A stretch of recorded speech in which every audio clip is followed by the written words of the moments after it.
Di saat perjalanan pulang ke rumah supir KL Narendra tidak sengaja menabrak seorang gadis. Ada apa pak? Kok malah berhenti? Ucap Kai, maaf tuan. Sepertinya saya menabrak seseorang, saya akan mengeceknya terlebih dahulu. Ucap supir Kai hanya berdehem saja. Setelah supir Kai selesai memeriksa sang gadis lalu dia melaporkan pada tuannya bahwa sang gadis terluka parah. Gimana tuan? Apa kita harus membawanya ke rumah sakit? Ucap supir, bawa aja pak ke rumah sakit. Siapa tahu nanti keluarganya mencarinya.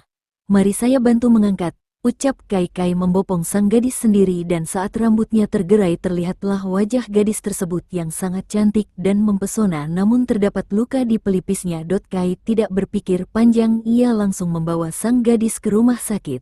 Sesampainya di rumah sakit sang gadis langsung ditangani oleh sang dokter dan Kai pun menunggu dengan baju penuh darah. Maaf tuan jika saya lancang, baju tuan penuh dengan darah, apa tuan mau berganti baju terlebih dahulu? Ini tuan bajunya sudah saya bawakan dari dalam mobil. Ucap supir, oke, saya ganti baju dulu. Makasih, iya pak. Ucap Kai pun berganti baju karena bajunya penuh dengan noda darah. Setelah selesai berganti baju Kai pun kembali. Di saat Kai kembali dokter pun keluar dari ruangan IGD dengan keluarga pasien. Ucap dokter, iya saya dok. Gimana kondisi pasien? Ucap Kai, pasien tidak memiliki luka serius. Hanya saja ada bekas goresan benda tajam di tangan dan pelipisnya, selebihnya tidak ada yang perlu dikhawatirkan. Pasien sudah kami pindahkan ke ruang rawat inap dan sudah boleh dibesuk. Ucap dokter, terima kasih dokter informasinya. Ucap Kai, sama-sama. Saya permisi dulu, mari. Ucap dokter, pak. Bapak pulanglah biar saya yang berjaga di sini. Ucap Kai. Baik pak.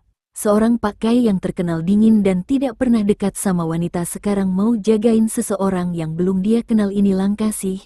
Ucap supir. Sang supir pun meninggalkan Kai di rumah sakit sedangkan Kai masuk ke ruangan sang gadis. Kai duduk di sofa di samping gadis tersebut dirawat. Au, duh, di mana nih gue? Ucap Bianca, kamu udah bangun? Ucap Kai dengan nada dingin, gue di mana dan siapa lo? Ucap Bianca, kamu di rumah sakit, saya menemukan kamu tergeletak di jalan dengan penuh luka. Sebenarnya apa yang terjadi sehingga membuatmu terluka? Ucap Kai, bukan urusanmu, kamu tidak perlu tahu. Ucap Bianca, dasar gadis keras kepala. Sudah ditolong bukannya terima kasih malah nyolot. Ucap Kai, terima kasih tuan telah menolongku. Ucap Bianca sambil menangkupkan kedua tangannya, sama-sama. Ucap Kai samar-samar. Kenapa kepalaku sakit sekali? Apa akibat benturan itu kepalaku jadi sakit? Dasar musuh sialan gak tahu tempat apa. Nyerang gue dari belakang dan di tempat umum, anjir memang tuh orang. Untung gue sempat melarikan diri karena tubuh gue waktu itu belum siap. Sekarang gue harus jauh lebih waspada dan tingkatkan ilmu bela diri gue karena musuh sekarang semakin kuat. Ucap Bianca. Kai melirik Bianca yang sedang memegangi kepalanya. Apa perlu saya panggilkan dokter?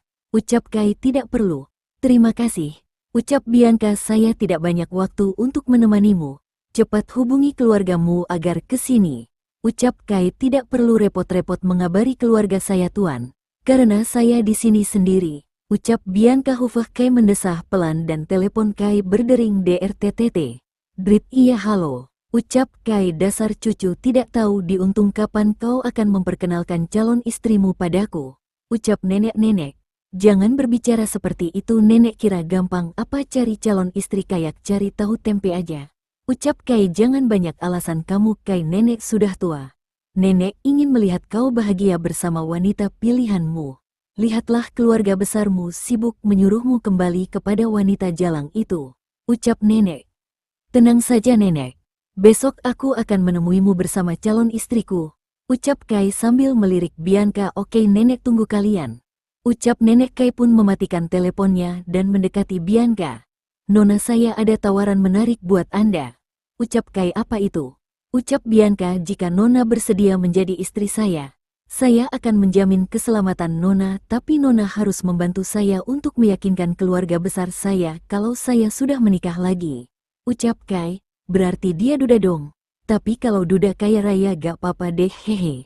Kalau gue gak terima tawaran ini yang ada nanti gue keluar dari rumah sakit jadi incaran musuh apalagi gue belum sepenuhnya pulih. Iya udah deh gue terima sekalian balas budi sama nih orang karena udah nolongin gue. Oke, saya terima tuan permintaan Anda. Yang penting Anda menjamin keselamatan dan kehidupan saya, ucap Bianca. Dengarkan saya baik-baik, besok kita akan ke Kua untuk mengurus pernikahan kita. Jangan khawatir karena saya punya orang dalam dan pengurusan akan cepat selesai dan kita langsung punya akta nikah. Kamu tinggal ambil beberapa berkas yang kamu punya nanti kita urus bersama. Tapi, setelah nanti kita sah menjadi suami istri kamu dan aku akan terpisah kamar. Urusanku bukan jadi urusanmu. Urusanmu bukan urusanku. Jadi kita hidup masing-masing walaupun kita satu atap. Satu hal lagi kamu harus menjalankan kewajiban sebagai istri. Tenang, aku tidak akan meminta hak itu jika kau belum siap. Aku hanya meminta kau menyiapkan sarapan, memilihkan bajuku, dan menyambutku saat aku pulang kerja. Bulananmu 1 miliar itu hanya uang jajanmu kalau uang untuk bayar pegawai di rumah dan isi rumah itu sudah lain lagi dan bukan kewajibanmu, paham? Ucap Kai. Iya saya paham tuan. Ucap Bianca. Aku lupa memberitahu namaku. Namaku Kak Ellen Narendra, panggil saja Kai. Ucap Kai. Nama saya Bianca. Saya biasa dipanggil aja, ucap Bianca. Oke, jika kamu sudah paham besok kita akan melangsungkan pernikahan dan bertemu dengan nenek saya. Jika di depan keluarga besar kamu panggil saya mas atau sayang, ucap Kai. Uhuk. Apa tuan panggil sayang kalau mas masih bisa kalau sayang, ucap Bianca mengambang. Tidak ada yang namanya penolakan, paham?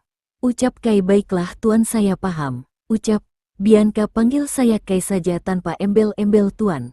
Apalagi nanti kalau sudah menikah biasakan panggil mas, sayang agar keluargaku tidak curiga. Ucap Kai. Baik tuan. Mas Kai, ucap Bianca. Malam sudah larut, mereka berdua pun istirahat karena besok mereka akan melakukan pernikahan mendadak.